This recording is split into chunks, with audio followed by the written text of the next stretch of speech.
अभी संसद के बजट सत्र में प्रारूप आने वाला है।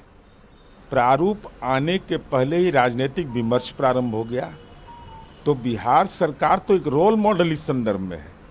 माननीय मुख्यमंत्री नीतीश कुमार जी की सरकार ने 25/12/2019 को ही परिपत्र जारी किया कि जो अभी सर्वे का काम चल रहा है उसमें बिहार राज्य शिया वक्फ बोर्ड और बिहार राज्य सुन्नी वक्फ बोर्ड जिसका जिला समाहर्ता और बंदोबस्त पदाधिकारी अथवा DCLR को तमाम वो डेटा उपलब्ध कराया जाए जिससे कि वो भूमि बिहार राज्य वक्फ बोर्ड के अधीन रहे। साथ ही साथ राज्य सरकार ने 100 करोड़ रुपया दिया और उस भूमि का बेहतर इस्तेमाल क्या होगा, मल्टीपर्पस बिल्डिंग बन रहा है और नज़ीर है इस मामले में कि वहाँ पर स्कूल भी बन रहे हैं, मार्केट भी बन रहा है, मैरिज हॉल भी बन रहा है। तो ज़मीन का इस्तेमाल सही तरीके से हो रहा है। यह कहाँ और पूरा जो इस संप्रदाय को मानने वाले लोग हैं, समुदाय को मानने वाले लोग हैं, उन लोगों ने इस सरकार के इस कार्य को सराहा है। इसलिए अभी परेशान नहीं होना चाहिए जब तक वहाँ प्रारूप पेश न हो जाए। मुस्लिम पर्सनल लॉ बोर्ड ने कहा है कि इस चेंज को बोर्ड बर्दाश्त नहीं करेगा। ऐसा कोई प्रावधान नहीं है। 2013 में ही एक्ट हम लोग का आया था, उसके बाद इस तरह का कोई बदलाव करने की क्या बात जरूरत पड़ रही है? भाई इस संबंध में तो वहाँ पर जब प्रारूप पेश होगा तो केंद्र सरकार अपना पक्ष रखेगी। लेकिन मेरा सवाल यह है कि जब बिहार ने एक नज़ीर पेश किया कि वक्फ बोर्ड की संपत्ति का डेटा को अद्यतन किया जाए, उसके लिए तयशुदा राशि दी गई और उसके फलाफल के रूप में शानदार इमारत बनकर के तैयार हुई है, तो ये तो एक नज़ीर है ना।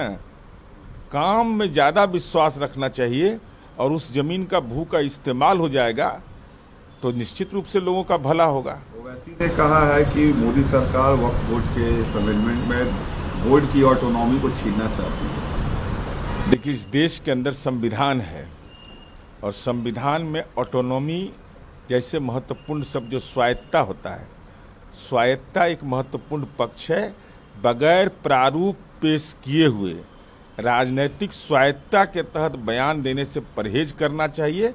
पहले प्रारूप तो आए, संसद में आएगा, हर एक राजनीतिक दल के सदस्य उस पर विमर्श करेंगे, उसके पहले ही कोई औपचारिक रूप से इस ढंग की बात कहा जाना श्रेयस्कर नहीं होगा। प्रशांत किशोर ने कहा है कि बिहार के लोग 10वीं फेल की लीडरशिप नहीं चाहते और साथ ही साथ नीतीश कुमार को भी जमकर अटैक किया है। कहा है कि नीतीश जी बार बार पलटी मारते हैं, विशेष राज का मौका था लेने का, वो भी छोड़ दिए।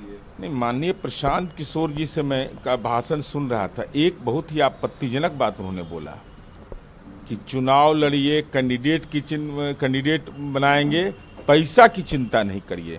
कौन है वो सोर्स, स्रोत कहाँ से है प्रशांत किशोर जी, जो आप चुनावी विधानसभा 2025 के लिए लोगों को यह आश्वस्त कर रहे हैं उम्मीदवार को कि पैसा की व्यवस्था हम करेंगे? तो पैसा का सोर्स क्या आपका है?